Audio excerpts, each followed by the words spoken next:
Don't do anything stupid. Come on. Come on.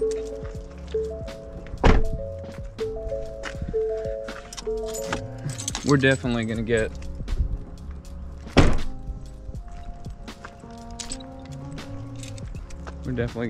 like the police called on us in here.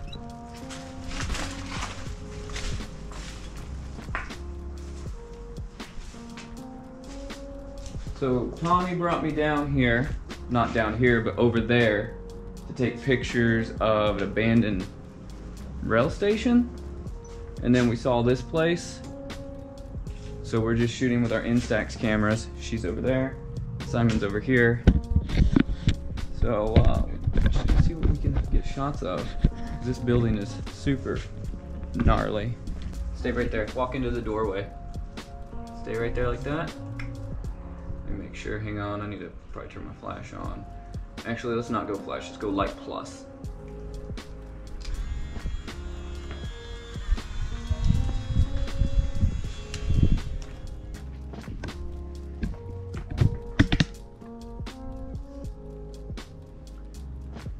So this is the only good thing about living in small American towns like this, where there used to be, I guess, an abundance of factories, right? I guess that's how you say it.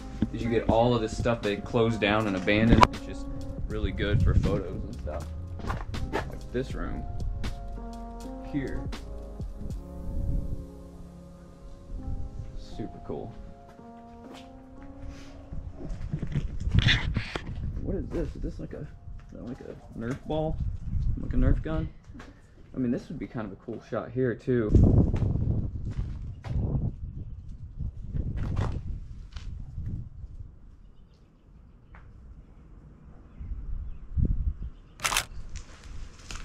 I love how the water's just dripping too through the top. All right, cool.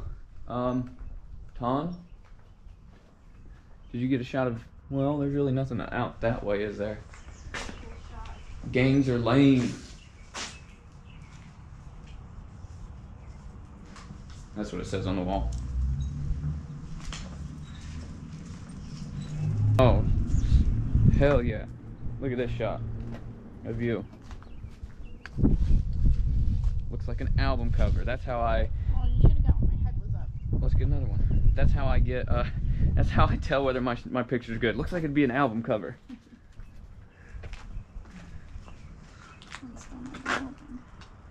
Okay, go stand back in that doorway. Let me get another one. Alright, we're gonna retake this shot right here. Got it on light plus, I think. Did I have flash on? I don't think I did. Simon, get out of the photo. Come here. 3, 2, 1. I hope it's like the composition's good like the other one. Alright, well.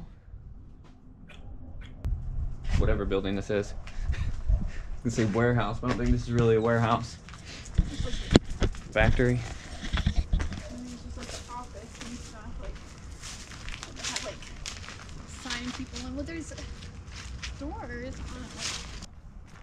There's actually decent graffiti around here. You know, surprisingly for Lenore. Very surprising.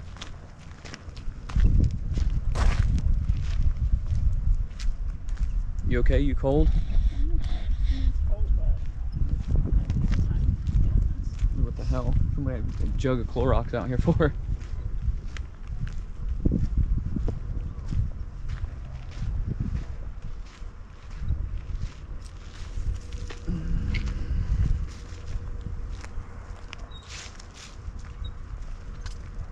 Well, let's shoot this graffiti while we're here, might as well. That always looks cool on film.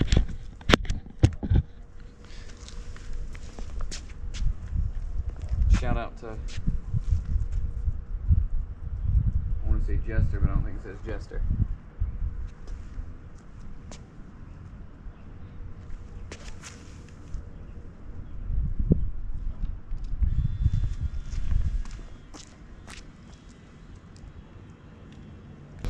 Night, boy.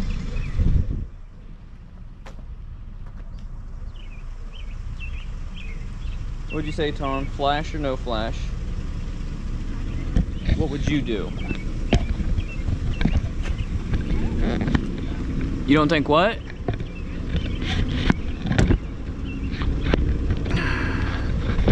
Okay.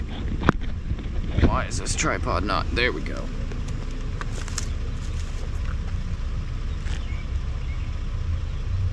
Sheet it over to the left.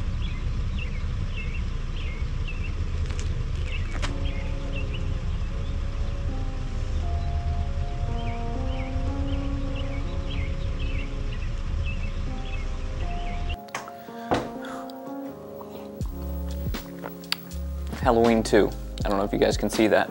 Halloween 2, 1981 is the best Halloween film ever made. You can go check out my horror podcast. I talked a lot about Halloween, and I'll talk about why I like this one the most, but that's off topic.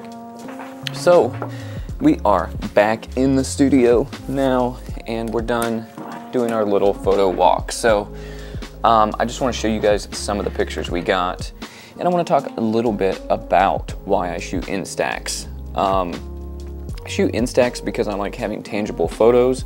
I shoot Instax because a lot of functions on these cameras are manual.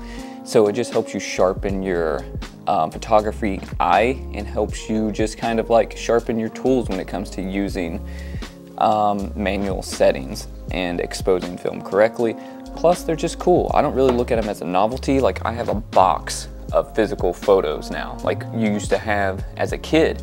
Like if you look through your parents' old pictures, like we have those, so when my son gets older and he wants to look through memories, he doesn't have to go to Facebook or Instagram. He can look through a box of photos and he can see a lot of the memories that we had as a family, and I think that's invaluable.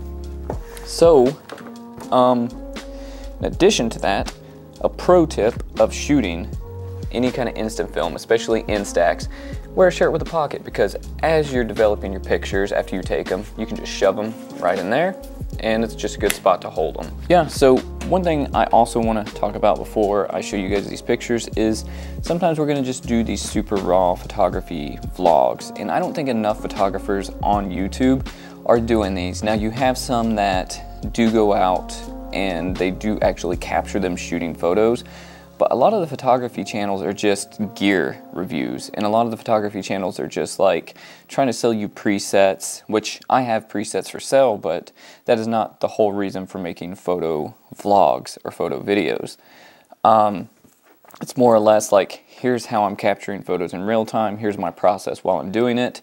Like I said, I could super edit these down and, you know, like overdo it with music and cinematic stuff, which there is a time and need for that stuff, but I know I keep talking shit about that, but it just gets on my nerves how like the photography and the filmmaking community on YouTube, like a lot of them are just literally gear review channels, you know, or just sponsored videos, and they're not really like, here's me actually making a film, or here's me actually shooting photos. It's like, hey, here's a sponsored video by Canon, I'm a Canon ambassador, I'm a Sony ambassador, which is gnarly. That's great. I would love to be either one of those things, but go shoot some photos in real time, you know?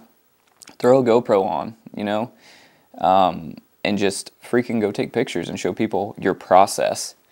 So let's talk about some of my favorite photos we shot. I shot 1, 2, 3, 4, 5, 6, 7, 8. So there's 10 exposures or 10 pictures in a Instax pack of film. So you guys know that Instax is made by Fujifilm, so a lot of the film is Fujifilm. It's all going to be like cooler tones generally. So if that's why the photos look a little blue, look a little cool, that's Fujifilm for you. Alright, so let's start with the first place we went. I mentioned it in the video. We started at like a railway station or like a little freight station, abandoned. And this is just a shot that I got. You can see that it's not really symmetrical, like where it says freight station isn't really lined up in the photo. And that's because the Instax, funny story is, when you're looking through the viewfinder, you can be completely symmetrical on your photo, but when the picture exposes, it exposes more towards, like to the right side. So you really have to figure that out and cheat it one way or another. And somehow I forget a lot of times. So it's a little quirk about the camera. So we went to a freight station. I got that one. And I also got this one. I really like this one. It's not as dark as it looks on camera. It's a little bit lighter. But this is just my wife standing in front of this garage door that was on the back side of the railway station. And I don't know. I really like this one. Like I said in the video, the way I gauge my pictures, if they're bangers or not, is two things. Do they look like they're on an album cover? And two, are they dark and moody? So that checks both boxes. And then we moved down to that other place, that little open mini warehouse looking spot. And here's a picture of the outside of it. Super dark, super moody. It's not really much to write home about, but if I saw this in a box of photos that like my parents took, I would definitely have questions about this place. I'd be like, oh, what is that? Where was that? You know? And sometimes that's all it is these tangible photos, is they are storytelling pieces for a later date, right? So like if my son goes through these boxes later on, and he's like, oh, where was that taken? What is that? I can be like, oh, let me tell you about the story. And guess what, son? I have a vlog that accompanies that. You remember when me and your mom were young? Check this out. So, another reason for justifying doing vlogs, I guess. So I take a picture with my phone and flash it on screen in the video, and this is the instant photo I take of that same shot, that same composition after I take the digital photo. So, pretty gnarly. I like it. But again, this is sort of like a throwaway. That's really just a conversation piece. Like I said, if it found at a later date, it's really nothing that I would be like, oh man, I got to show people that. And then I take 2 pictures, right, of her standing in the doorway. This is the one that I'm excited about in the vlog, and I'm like, oh man, that looks like an album cover. It is this one. Absolutely love this picture, right? And this first one was candid. This was candid. She was just looking, and I snapped it when she wasn't paying attention, right? And I actually like this candid one better. And then we went back and we took this one because she was like, well, why did you get my head pointing down? So we went and we took this one, and you're like, in the video, I'm trying to remember, did I have flash on? What did I do? What were my settings? I couldn't remember. And then I tried to replicate it, and it came out like this. Came out a little darker. Not as good. So sometimes your candid ones, or your ones that you shoot on a whim, are better than the ones that you plan. So, shot on a whim, this is a sort of planned one. I like this one right here a lot better. So, and then I shot the graffiti. Again, sometimes you fail, right? Overexposed, just not good. My settings weren't right. And every time you take a photo with an instant camera, or a film camera in general, right, it costs you money. So that was probably, I don't know, 50 cents, but, you know, make sure you have your settings right, or you're going to get crap like that. My favorite photo from the entire day was this one. I took of a guard shack, right? It just has a super cool vibe. Again, to me, looks like it would be on an album, right? Or like the front of like an artist's CD cover, or digital whatever have you, whatever artists do anymore with their music. But yeah, like I said, I have a lot of light flooding through these windows here because I don't usually shoot in my studio during the day, so I'm kind of ill-equipped with blocking that light out. But these are not, they're a little bit better looking, a little bit darker in person. Like you see how the middle of the sky looks like it's blown out. There's a little bit of blue there if you were looking at it in person. You just can't tell because of the reflection of these big windows I have behind me. So, love shooting Instax. I know I'm a nerd. I know I talk about it constantly. Most professional photographers don't shoot instant film unless they're just like a film channel. But I love it. I love shooting with this stupid camera, and I really want to make an entire, like a love letter to Instax kind of video in the near future. But yeah, I guess I need to go edit this vlog. And the fun thing about one of these photos, this one, the one that I took with my phone, I did a live photo editing session, live stream. I'll put the card up in the top. If you guys want to see me edit that photo, go check out that video. That was a good time. It was a good vibe. I really enjoy doing those live video editing sessions. So we're going to do more of those in the future. But let's go ahead and end this here. So, as always, guys, onwards and upwards. I'll see you tomorrow.